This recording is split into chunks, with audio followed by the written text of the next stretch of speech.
एक solid sphere है, radius R है, चार्ज उसमें वॉल्यूम में डिस्ट्रीब्यूटेड है with charge density of K A R to the power A, है ना। इस तरह का क्वेश्चन आपको ए में दे रखा था और ए की वैल्यू निकालनी है if the electric field at R by two and R आपको पूछा है। तो ध्यान देना, इस क्वेश्चन में आपको ऑब्वियसली एक स्फीयर बनाना है ऑफ रेडियस आर एंड उसका electric field at R by two and R निकालना है, ठीक है। तो मैं एक जनरल पॉइंट आर पे निकालता हूँ और प्लीज ध्यान देना अब यहाँ पे अगर मैं आर पॉइंट पे इलेक्ट्रिक फील्ड निकाल रहा हूँ तो ये गॉसेस लॉ का क्वेश्चन है असल में, और मैं गॉसेस लॉ की मदद से इसको निकाल पाऊंगा फ्लक्स लेके, है ना। दिस इज अब ध्यान देना है ना, E dot D A equal to Q enclose by epsilon naught, Gauss's law का क्वेश्चन है। तो E into two pi are square, मैंने जो गॉसियन सरफेस ली ब्लू वाली दिख रही है या ये वाइट वाली गॉसियन सरफेस दिख रही है, ठीक है, उस पर इलेक्ट्रिक फील्ड का कुछ फ्लक्स होगा तो वो 2 पाई नहीं यार 4 पाई आर स्क्वायर, सॉरी, है ना, 4 पाई आर स्क्वायर समझ में आ रहा है।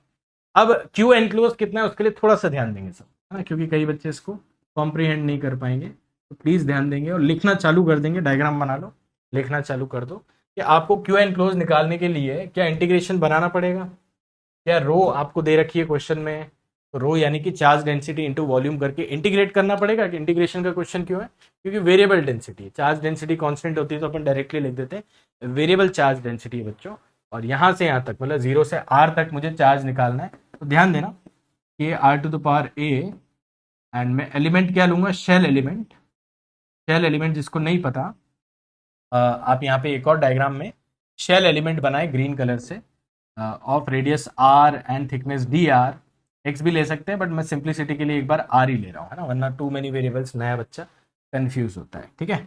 इसको इंटीग्रेट करना है और वही बात है कि 4 पाई आर स्क्वायर क्यों वगैरह क्वेश्चन पूछने का अभी आई थिंक आपने इलेक्ट्रोस्टैटिक्स के लेक्चर फिर देखे नहीं है। 4 pi are square is the area and D R is the thickness.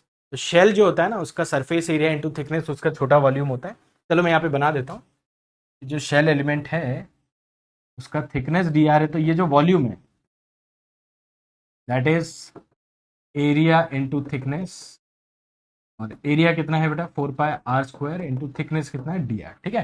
तो जो भी नया बच्चा है आई थिंक उसको भी अब क्लियर हो रहा होगा, और बिल्कुल क्लियर नहीं हो रहा है तो लिखना है, पॉज करना है, लिखना है। इट्स अ वेरी हाँ, now this is a concept, let me also tell you, this is a concept which has come at least 30 times in last 10 years of JEE main plus advance, है ना, and you can check it can be definitely more than 30 times, but JEE main और advance दोनों ही में Gauss's law के इस तरह की variable density वाले इंटीग्रेशन वाले क्वेश्चन एटलीस्ट 30 बार आए, 30 से ज्यादा ही होंगे, 30 तो आए आए हैं, ठीक है बेटा। मतलब आप देख लेना, PYQ देख लेना, JEE मेन एडवांस दोनों के, समझ रहे हो, ओके।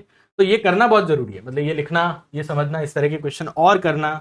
अपन ने पूरा एक आई थिंक डीपीपी इस पे डिस्कशन किया हुआ है कि एलिमेंट लेके कैसे इंटीग्रेट करें in case of Gauss's law, है ना, गॉसेस लॉ लगाते हुए स्फेरिकल शेल एलिमेंट लेके। तो वो सारी बातें जो कि इंपॉर्टेंट है जो आपको मैं यहाँ पे चलो बता दिया हूँ। अब यहाँ पे ना कैलकुलेशन कर लेते हो ना, टाइम ज़्यादा लग जाएगा। R to the power A plus 2 आ गया आपका, इंटीग्रेशन करना आता ही आपको, इंटीग्रेशन करिए, 4 पाई को कैंसिल करिए, लिमिट्स क्या डालेंगे 0 से आर में, है ना, आर पे निकाल रहे हैं तो 0 से आर में ए बाय एप्सिलॉन नॉट, चलो ठीक है।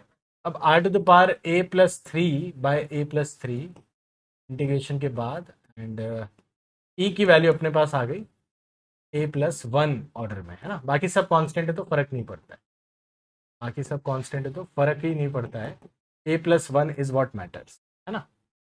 अब ध्यान देना क्वेश्चन में ए की वैल्यू कैसे निकल रही है। आर पे और आर बाई टू पे जो इलेक्ट्रिक फील्ड का आपको रेशियो दे रखा है वो 1:8 है, ठीक है। तो 1:8 क्या आएगा, ध्यान देना, r to the power A plus 1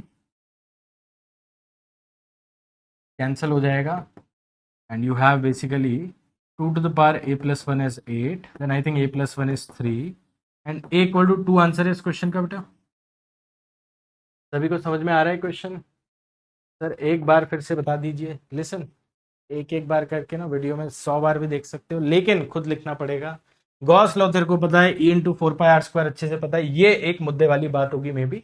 तो वेरिएबल चार्ज डेंसिटी में charge in the 0 to r, 0 से आर तक में चार्ज निकालने के लिए आप क्या करेंगे, आप डेंसिटी इंटू वॉल्यूम करेंगे, और वॉल्यूम वाला जो पार्ट है बेटा वो है एरिया इंटू थिकनेस, है ना।